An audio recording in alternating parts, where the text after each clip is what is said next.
guys, today I want to talk a little bit about Relic'd Guitars. Relic'd Guitars.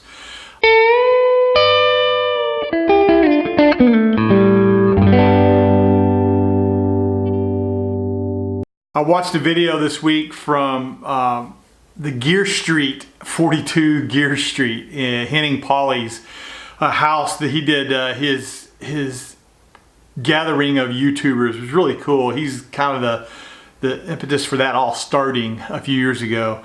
But it was Phillip McKnight, it was his channel I watched this from, and it had Ryan from 60 Cycle Hum. It had the guy Mike, I think Mike is from England.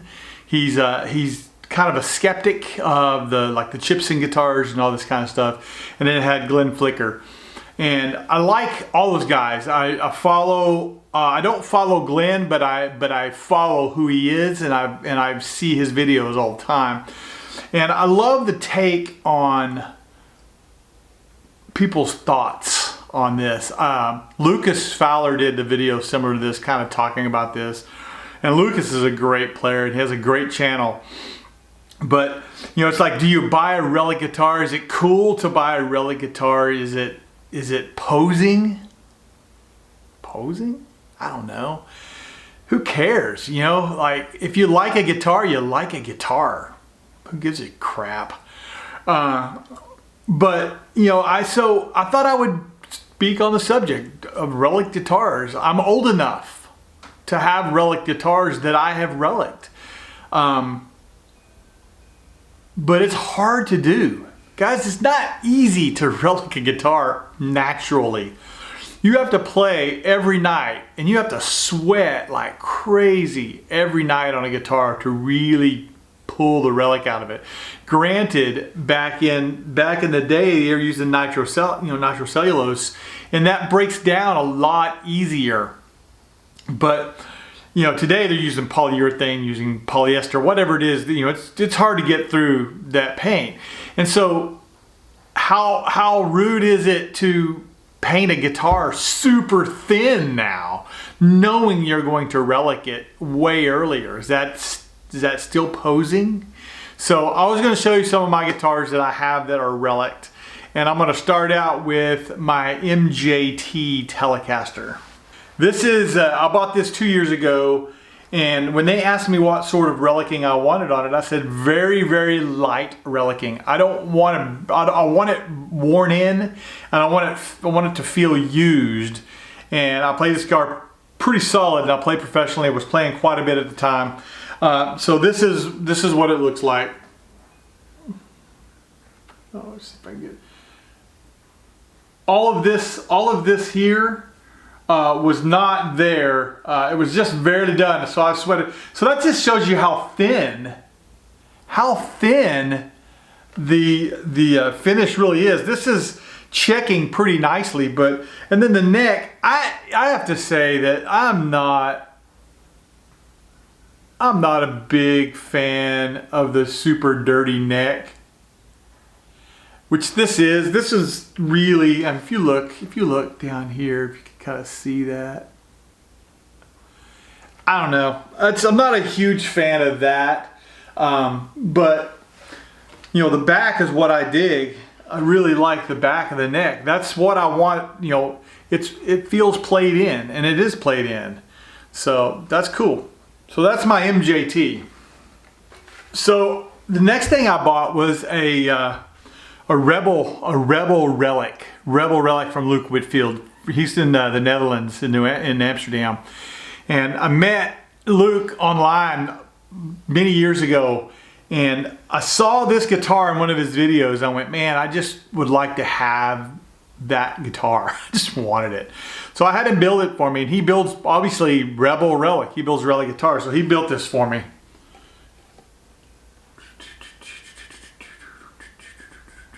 This is a TG Special. It stands for Telly Gretsch. It's got a Filtertron pickup in it, which I actually changed out. I put in the Classic, and it had a Powertron in it, or a Supertron. I didn't care for that as much, but yeah, this thing is again, it's very lightly Relic, and I haven't played this one near as much. You can kind of see here. This has got a little heavier finish than the MJT. The neck on this guitar is probably my favorite. I don't know what it is. And I'll be honest with you, it took me some time.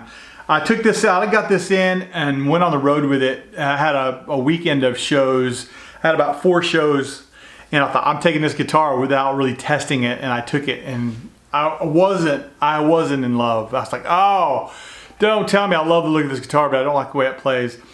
More and more I played it, the more and more I got into it, the more and more it just became so good. It's my favorite neck is 7.25 radius neck with vintage frets, which I normally like medium jumbo frets. So maybe my tastes are changing. I don't know, but I really like this guitar. And you know, he's put nicks and dings in it. It doesn't have any buckle rash on it. I don't wear a buckle. And the neck is not over dirty. It's just really worn in and broke in, and I love it. I love it. And so the last guitar I want to show you, this is my Harmony, my 1965 Harmony Monterey. A little story behind this guitar is, I saw it on eBay for 125 bucks and I bought it. I didn't care. I just wanted an old cool archtop, hollow body. So I got it, and the neck was okay, but it wasn't great. So I sent it to my buddy. We put a new fretboard on it. I've got a lot of money into this guitar, and it's worth nothing to anybody but me. Actually, got this guitar stolen and retrieved it, thank goodness. And this was my primary guitar for about 5 or 6 years. Just played the hell out of this guitar. And so the relicing on this guitar is because it's a 1965 Harmony. It's old. It's the same age as me. Believe that or not, it's the same age as me. So all this right here, boom, all this down here, that's all me. I've got a crack in it right there. That's me. I used to kick this guitar around. God, I wasn't being mean to it. It just happened. The neck on this guitar is just huge. It's massive. And I don't know why, but I just really like it. I don't know. I semi-retired this guitar because I just wanted to play something different. It's got a picture of my wife when she was a kid in a bathing suit. And I think she's naked there. So anyway, it's got a dog ear P90. It's freaking great guitar. And it just sounds great. It's horrible acoustically. I recorded with this in LA 2 years ago, and one of the producers was like, "You're not gonna play that old Harmony, are you?" I'm like, "Just wait till we plug it in." And I plugged it in, and the engineer went, "Whoa." He went, "Holy crap. That sounds," it's got a vibe. It's just got a vibe, and I love it. So that's my Harmony. So, do you buy a Relic'd guitar? Do you rail on people that buy Relic'd guitars? Man, I hope you don't. People are people. If you want an old guitar, an old looking guitar, buy an old freaking looking guitar. If you want something that's going to be pristine and brand new, buy a pristine brand new guitar. Being able to relic your own guitar naturally, again, it's just going to be really hard to do unless you're playing every night under hot lights. It just doesn't happen overnight. Believe me, I went a year and a half playing a Fender Telecaster Squire, which was great.